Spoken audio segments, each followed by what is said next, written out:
Olá, meus amigos, tudo bem? Vocês devem estar pensando o seguinte: por que o Leandro não enviou a lição antes? Vejam, queridos, eu passei aqui por um momento atípico, mas nada de grave, tudo solucionável. Então o que eu decidi fazer? Essas primeiras lições, que seriam de sábado e domingo, eu vou gravar para vocês de segunda, vou apresentar para vocês em vídeo, ok? E as próximas lições voltarei a gravar em áudio, para que vocês não fiquem sem o estudo da nossa lição. Para quem não conhece, nós fazemos uso da lição da Escola Sabatina, que é um guia de estudos. Seria como se fosse a lição da escola dominical dos nossos irmãos evangélicos. E o tema desse trimestre é sobre educação. E a lição de número 2 é sobre família. Como que a lição começa nos apresentando esse tema tão importante? Eu vou ler para você Provérbios capítulo 1, verso 8, que diz assim: Filho meu, ouve o ensino de teu pai e não deixes a instrução de tua mãe. Aqui nós vemos que o segredo da felicidade é ouvirmos os conselhos do pai e as instruções da mãe. De acordo com a Bíblia, Deus colocou os nossos pais como responsáveis por nós que pertencemos a Deus. E os pais precisam ser os primeiros educadores dos filhos. Se você parar para analisar, você verá que o Jardim do Éden foi a primeira escola de Deus. Adão e Eva eram filhos de Deus, Deus era o pai e, consequentemente, era o professor que ensinava a eles todas as coisas. O ensinamento era transmitido de forma oral, porque a mente humana não precisava da escrita para guardar dados. Veja como era a nossa capacidade mental. Então, oralmente, os ensinamentos eram transmitidos, era-se gravado com muito mais facilidade, e depois, com a degeneração da nossa mente, em decorrência do pecado, surgiu a necessidade da escrita. E obviamente que depois, Deus se utilizou dos escritos, dos pergaminhos das escrituras, a lei de Moisés e os profetas do Antigo Testamento, que estavam disponíveis para as famílias aprenderem e levarem esse ensino para os seus filhos. Ou seja, a educação, no contexto israelita, ela ocorria principalmente nos lares e na primeira infância. E nessa semana nós vamos ver como que isso era feito, como que isso acontecia. E isto vai dar insights muito importantes para você, de repente, fazer algumas mudanças na forma como você está educando seus filhos. Quando estudamos aqui a parte de domingo da lição, tem uma declaração muito bonita e importante no livro Educação, página 33, que diz o seguinte: o método de educação estabelecido no Éden era centralizado na família. Adão era filho de Deus, Lucas 3,38, que eu mencionei há pouco, e era de seu pai que os filhos do Altíssimo recebiam instrução. Tinham, no mais estrito sentido, uma escola familiar. Isso nos mostra que a primeira escola dos nossos filhos tem que ser a família. Se na família eles não aprendem a serem úteis para a sociedade, as primeiras lições de amor, as lições de convivência social, de respeito às autoridades, de respeito a Deus, não será na escola que ele vai aprender isso. Nós temos como pais que termos em mente uma coisa: Deus usa os professores, Deus usa especialmente professores cristãos para guiar nossos filhos. Mas um professor não substitui a função do pai, a função da mãe. Então o que a lição quer nos passar nesta semana é que se o Jardim do Éden era a escola modelo de Deus, a sua e a minha casa devem ser uma escola modelo também. Devemos, mesmo enviando nossos filhos para a escola, para o ensino secular, devemos ministrar aos nossos filhos um ensino religioso sólido, ensiná-los a fazerem tarefas, a empreenderem, a lidarem com dinheiro, a administrarem os próprios sentimentos. Tudo isso é feito em casa. E se esse plano de Deus fosse seguido, a nossa sociedade seria outra. Então a lição dessa semana nos convida a sermos pais educadores, para que possamos preservar no coração dos filhos a palavra de Deus e, obviamente, os seus princípios. Quando estudamos a lição de segunda-feira, nós aprendemos alguns aspectos muito importantes da infância de Cristo e que podem nos ajudar na educação dos nossos filhos. Vou ler aqui para você alguns textos que deveríamos atentar para eles. O primeiro texto que eu vou ler se encontra em Lucas 1, 42 em diante. Existem alguns aspectos da infância de Cristo que nos mostram a forma como ele foi criado e educado, e que podem e devem servir de base para você e para mim também, educarmos os nossos filhos. Em Lucas capítulo 2, a partir do versículo 49, nós podemos perceber alguns detalhes da educação do menino de Jesus que são muito importantes e que darão insights para você educarmos nossos filhos. Vamos ler o texto? Lucas 2, 49 em diante. Ele lhes disse: por que me procuráveis? Não sabíeis que eu devo estar junto do meu Pai? Mas eles não compreenderam o que lhes dizia. Cristo estava falando quando ele estava no templo com 12 anos, na presença de Deus Pai. Ou seja, Cristo tinha uma educação religiosa muito bem sólida. Verso 51. Depois ele desceu com eles para Nazaré e era-lhes submisso. Cristo tinha uma educação religiosa sólida e era submisso aos pais. E aí, verso 52. Jesus progredia em sabedoria e em estatura e em graça diante de Deus e dos homens. Você percebe o quanto a educação do menino Jesus era completa? Primeiro, ele tinha uma vida espiritual muito desenvolvida. Ele já sabia que era o Messias, ele já sabia por que estava neste mundo e ele já sabia a quem ele adorava. Ele conhecia o Deus a quem ele adorava. Então Cristo teve uma educação religiosa sólida por parte da sua mãe Maria e de seu pai José. Em segundo, Jesus aprendeu a ser submisso aos pais. Cristo não desrespeitava os pais. Cristo obedecia aos seus pais. E em terceiro, Jesus não parava de crescer. Diz o verso 52 que ele progredia em sabedoria e em estatura diante e graça diante de Deus e dos homens. Cristo se desenvolvia diante de Deus, diante dos homens. Ou seja, a educação de Cristo proveu a ele a oportunidade de se desenvolver em todas as áreas da vida dele. E esta é a verdadeira educação. A verdadeira educação não envolve simplesmente encher a nossa mente de conceitos e de ideias.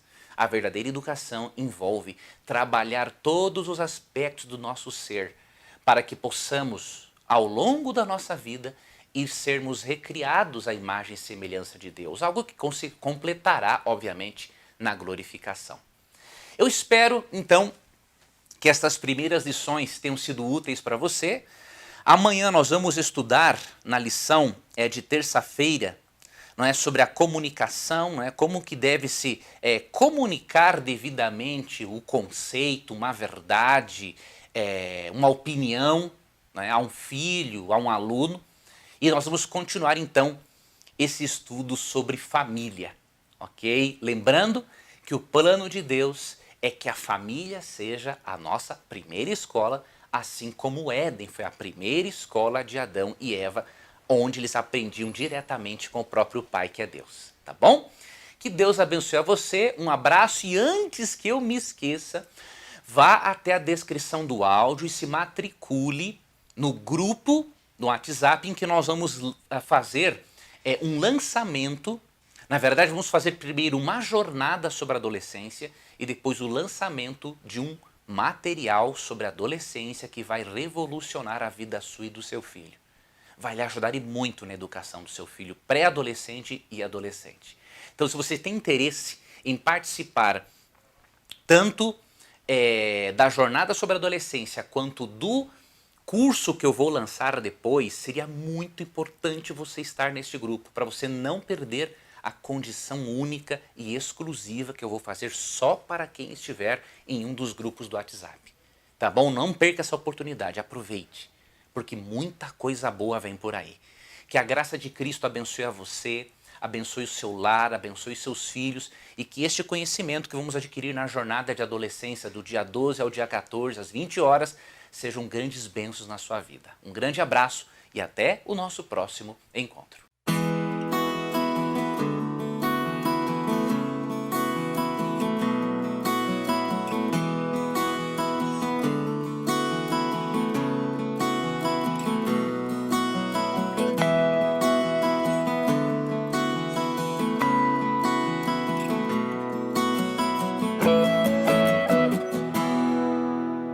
Nesta semana estamos falando sobre a escola do lar, como sendo a escola base para a educação dos filhos.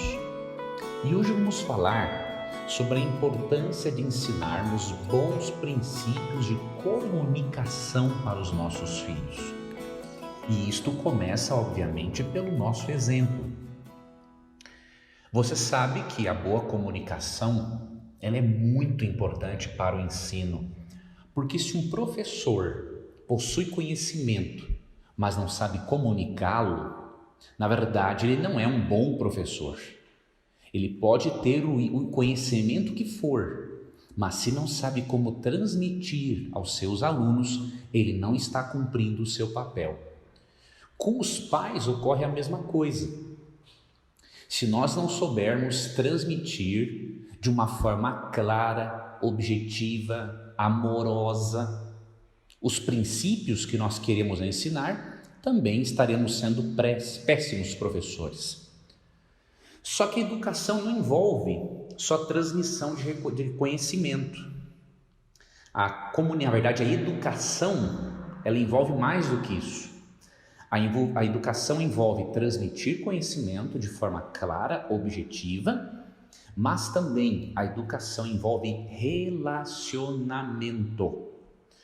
Se um professor não se relacionar bem com seus alunos, eles não vão estar motivados e muito menos interessados em ouvirem o que ele tem a dizer. Veja que citação interessante que encontramos no livro Educação, página 212. O verdadeiro professor pode transmitir a seus discípulos poucos benefícios tão valiosos quanto o seu companheirismo. Com relação a homens e mulheres, pode-se dizer que só podemos compreendê-los quando entramos em contato com eles pela empatia. E é isso muito mais perceptível quando se trata de jovens e crianças. Temos necessidade de compreendê-los a fim de beneficiá-los de maneira mais eficaz. Esse texto se aplica tanto aos professores na escola externa quanto aos professores da escola do lar, que são os pais.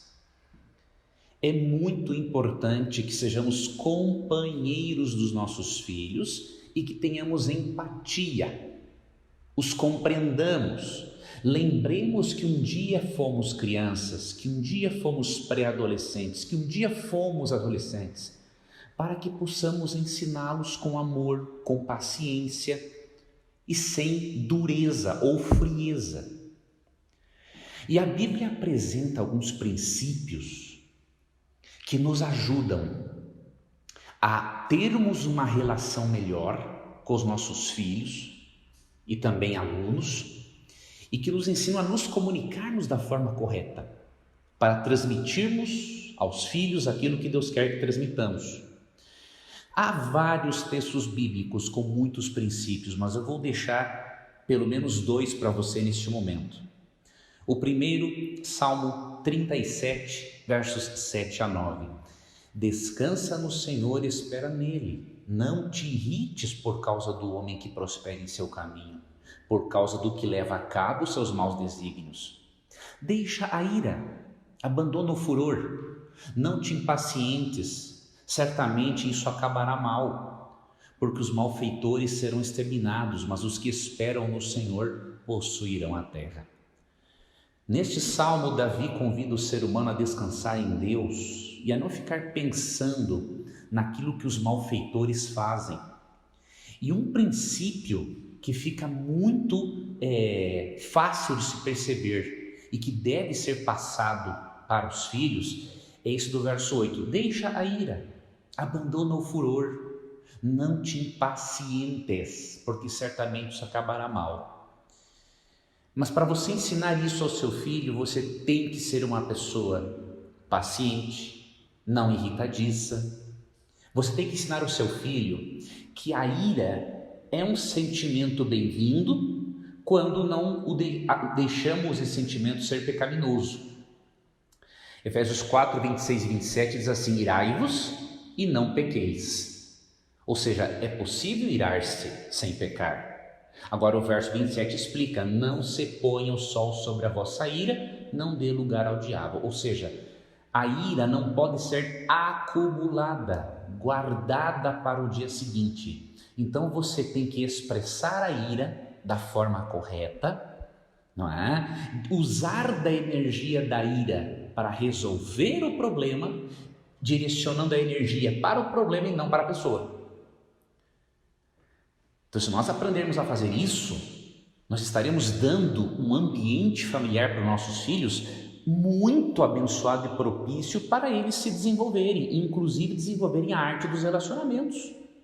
Agora, um pai e uma mãe que vivem gritando, brigando, xingando, estão sendo péssimos professores e muito menos cristãos, porque não parece que leram o Salmo 37, 7 a 9 e Efésios 4, 25, 26 e 27.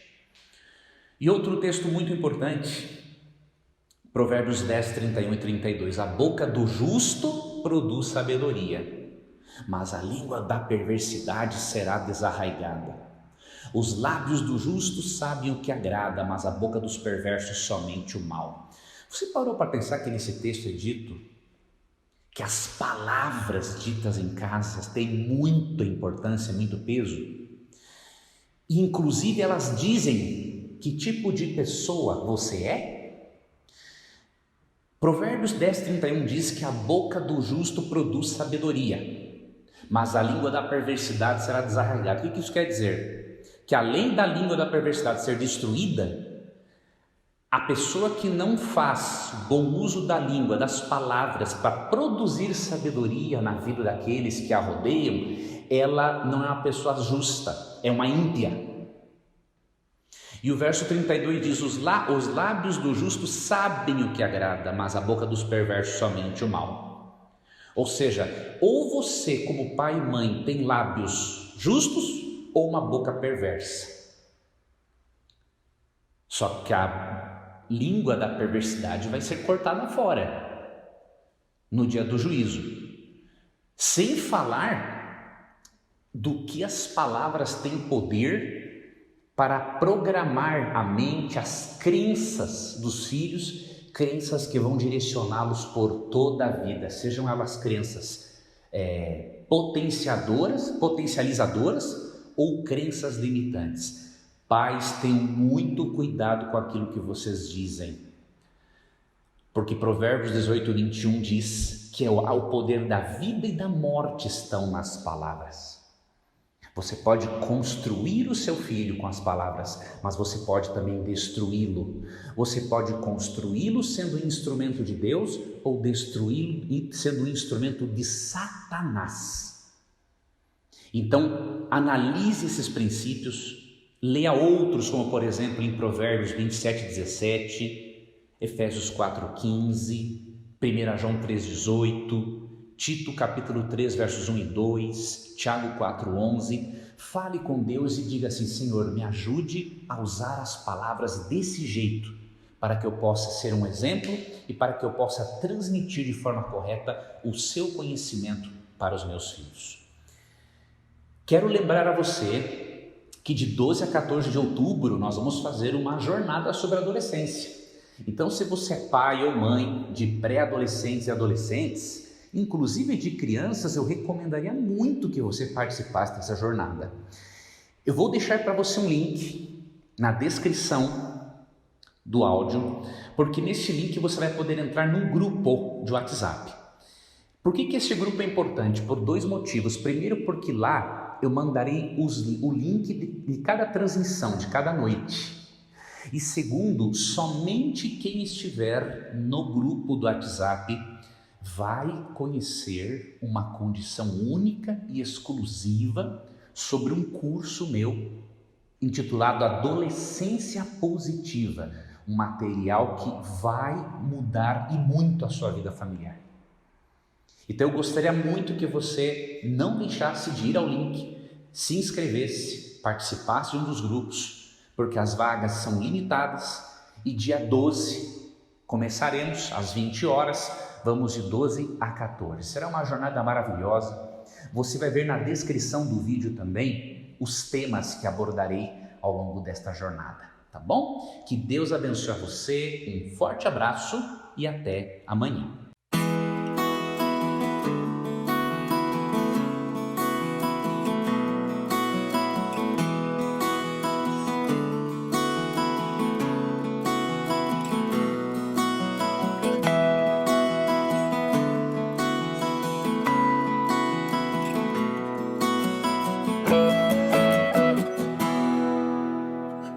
Hoje falaremos um pouco sobre a função dos pais no lar. Vou começar lendo para você um texto muito importante que se encontra em Efésios capítulo 6, verso 4, que diz: E vós, pais, não provoqueis vossos filhos a ira, mas criai-os na disciplina e na admoestação do Senhor. Nesse texto, Deus dá o segredo para que os pais deem uma boa, correta e completa educação para os filhos. Primeiro, Deus diz que não é pelo fato de ser pai ou mãe que tem o direito de irritar os filhos e provocá-los a ira com comportamentos totalmente anticristãos e incoerentes. O texto diz, na Nova Versão Transformadora, pais, não tratem seus filhos de modo a irritá-los. O ambiente do lar precisa ser um local onde todas as pessoas, incluindo os filhos, se sintam plenamente à vontade para se desenvolverem e desenvolverem as suas capacidades. E o texto continua: antes eduquem-nos com a disciplina e a instrução que vem do Senhor. Isso significa que é plano de Deus que o pai e a mãe sejam seus representantes na educação dos filhos. O pai, de acordo com a Bíblia, é o chefe da família, a família é o berço da igreja, escola e sociedade, e a mãe é o coração do lar. Se o pai for fraco, com certeza os efeitos da educação serão sentidos na família, na igreja, na escola e na sociedade. A presença de um pai fraco é muito ruim para o desenvolvimento dos filhos. Ao mesmo tempo, a presença de uma mãe que cobra muito, ou vice-versa, também é um problema muito sério para a formação do caráter dos filhos. É por isso que os pais devem demonstrar o fruto do Espírito, que é composto por 9 qualidades de caráter. E se encontra em Gálatas 5, 22 e 23.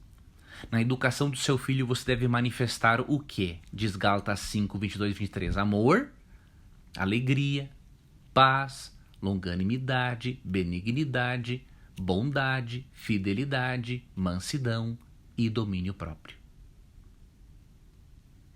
Quando você apresenta o fruto do Espírito, você está demonstrando para o seu filho que o Espírito Santo tem uma relação íntima com você.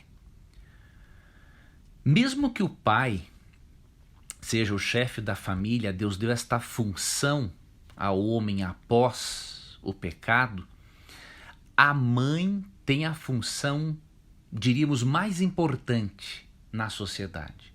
Por quê? Mesmo que os pais devam trabalhar com as mães na educação dos filhos, um pai que é negligente e deixa tudo para a mãe, ele é um péssimo pai. Ele precisa aprender a ser pai. Mas a mãe, ela exerce uma influência muito grande na formação do caráter dos filhos e até mesmo na formação do tipo de humor e temperamento que os filhos vão ter. Por isso a mãe, quando está grávida, quando está com crianças pequenas, ela precisa ter o apoio do pai, ela precisa ter uma gravidez tranquila, ela precisa de elogios, ela precisa de toda uma estrutura para que ela se sinta bem e esses benefícios dela sentir-se bem sejam transferidos para o bebê, para que ela possa ter boas influências pré-natais para esta criança. E a Bíblia nos mostra que Deus, ele apresenta aos cristãos a obrigação moral de, através do comportamento deles no lar, apresentar um modelo bíblico de como Cristo se relaciona com a igreja. A sua casa tem que ser um lugar de paz. Na sua casa as pessoas precisam ver que Jesus está presente. Na sua casa as pessoas precisam ver que todos os membros da família estão se preparando para serem cidadãos melhores neste mundo e cidadãos no reino eterno de Cristo. Que Deus abençoe a você, que o seu lar tenha essas características e que você e os seus filhos sejam uma luz a iluminar este mundo de trevas no qual nos encontramos. Que Deus abençoe a você, um abraço, amigo, e até amanhã.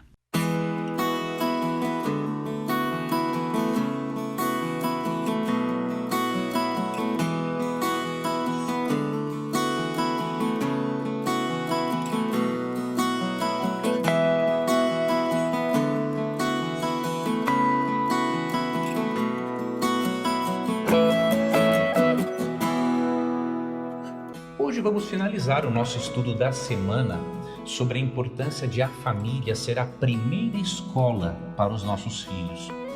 E hoje vamos analisar alguns princípios de educação cristã extremamente importantes que encontramos em Deuteronômio capítulo 6. Eu vou ler para você Deuteronômio capítulo 6, dos versos 1 a 7, para extrairmos esses princípios que devem ser centrais na nossa vida familiar.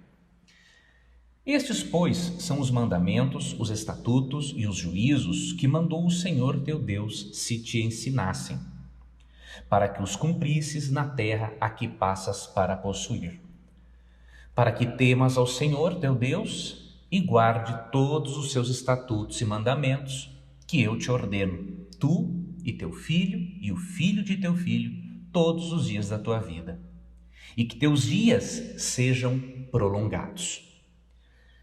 Ouve, pois, ó Israel, e atenta em cumprires, para que bem te suceda e muito te multipliques na terra que mana leite e mel, como te disse o Senhor, Deus de teus pais. Vou ler até aqui, depois eu sigo dos versos 4 a 7. Nesses primeiros versos nós vemos Deus dando esses princípios para o povo israelita, e esses princípios se aplicam a toda a humanidade. Ele pede para que os pais aprendam e ensinem os filhos a temerem a Deus e a guardarem os mandamentos dele. Não apenas ensinar os filhos, mas inclusive os netos. E se isso for feito, diz o final do verso 2, os dias daqueles que forem obedientes a Deus, os dias serão prolongados. Temer a Deus é sinônimo de obedecê-lo, de respeitá-lo. Então, quando você ler na Bíblia temer a Deus, não é ter medo no sentido ocidental do termo, né? É um temor, é um respeito, é uma reverência, é a obediência a Ele. Então, Deus quer que a obediência seja ensinada aos filhos, aos netos, a obediência aos princípios de Deus. Isso não significa impecabilidade, mas disposição em crescer, aprender e viver de acordo com a vontade de Deus. Outro princípio encontramos nos versos 4 a 7. Ouve, Israel, o Senhor nosso Deus é o único Senhor. Este é outro princípio importante. Nossos filhos têm que saberem que existe só um Deus verdadeiro, que é o Deus bíblico judaico-cristão. Mas aí pode se questionar, mas isso não é preconceito? Não. Porque filosoficamente, duas coisas contraditórias não podem ser verdadeiras ao mesmo tempo. Então, se o Deus bíblico age de uma forma e ensina certas doutrinas, e um Deus de uma outra religião ensina outras doutrinas, as coisas são contraditórias. Então, um desses deuses tem que ser verdadeiro e outro falso. E nós que temos acesso à Bíblia, que somos direcionados pelo Espírito, que somos cristãos, sabemos que o Deus verdadeiro é o Deus triuno revelado nas Escrituras. Deuteronômio 6,4 fala que Deus é o único Senhor em relação às divindades pagãs que rodeavam Israel. Então nossos filhos precisam saber que existe um Deus criador, que é soberano, e que outros deuses são falsos. E o verso 5 apresenta outro princípio fundamental. Amarás, pois, o Senhor teu Deus de todo o teu coração, de toda a tua alma e de toda a tua força. Ou seja, Deus não exige que o amemos além de nossas forças e de nossa compreensão. Olha que interessante, como Deus é compreensivo com o ser humano e com as limitações humanas. Há pessoas que tiveram uma imagem muito ruim do Pai.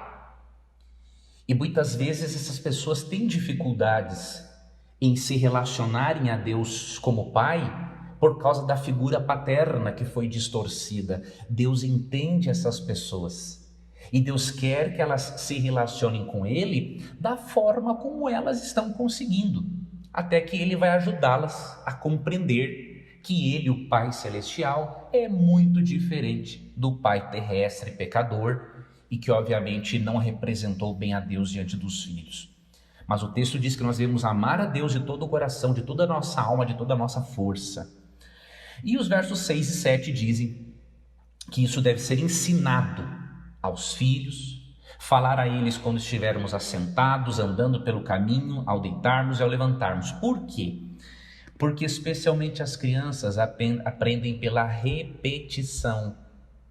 Isso significa que esses princípios valiosos de Deuteronômio 6 requerem paciência, requerem repetição. E você precisa separar um tempo da sua vida, um tempo do seu dia, ou durante a semana, marcar um horário regular para ensinar seu filho sobre o Deus Criador, mostrar as promessas dele para os seus filhos, o amor dele por seus filhos, o quanto ele é bondoso em nos justificar pela fé em Cristo. Seria muito bom que nós fizéssemos isso, que tivéssemos um momento regular, especialmente o culto doméstico, para aproveitarmos esses momentos diários em que estamos com os filhos, para direcionarmos a mente deles para o Criador. Os pais são os grandes professores dos filhos, mas a primeira professora sempre será a mãe. Como escreveu Ellen White no livro Educação, página 275, a primeira professora da criança é a mãe. Nas mãos dela está em grande parte a educação da criança durante o período de seu maior e mais rápido desenvolvimento. Que Deus abençoe muito a você que é mãe, que Deus também use a você que é pai para ajudar a sua esposa na educação dos filhos, que você também alivie a carga da sua esposa para que ela possa investir mais na educação dos filhos, e que você seja uma família que respeita, que ama a Deus, que segue a sua palavra, que segue os seus mandamentos, e que, portanto, você seja uma família que ilumine a vizinhança de vocês, refletindo a luz de Cristo para os vizinhos e para todos aqueles que estiverem ao redor de vocês. Se você ainda não se inscreveu, você não pode ficar de fora da jornada sobre adolescência que eu farei de 12 a 14 de outubro deste mês. Então é importante que você acesse o link na descrição deste áudio para que você não perca a sua vaga e possa receber o link de acesso a esta jornada. Vai ser muito importante. Eu vou ensinar coisas muito especiais para você que é pai, para você que é mãe, para você que é adolescente ou pré-adolescente. E depois, durante a jornada, eu vou falar de um curso onde eu pretendo ser o seu professor ao longo de 18 videoaulas para ensinar o seu adolescente a mudar de vida e a viver a adolescência dentro dos caminhos de Deus, com sucesso, com uma base de saúde mental e emocional que possa prover sucesso a ele na vida futura. Então se inscreva, vai ser uma honra para mim ter a você participando também desta jornada sobre a adolescência. Um forte abraço e até o nosso próximo estudo.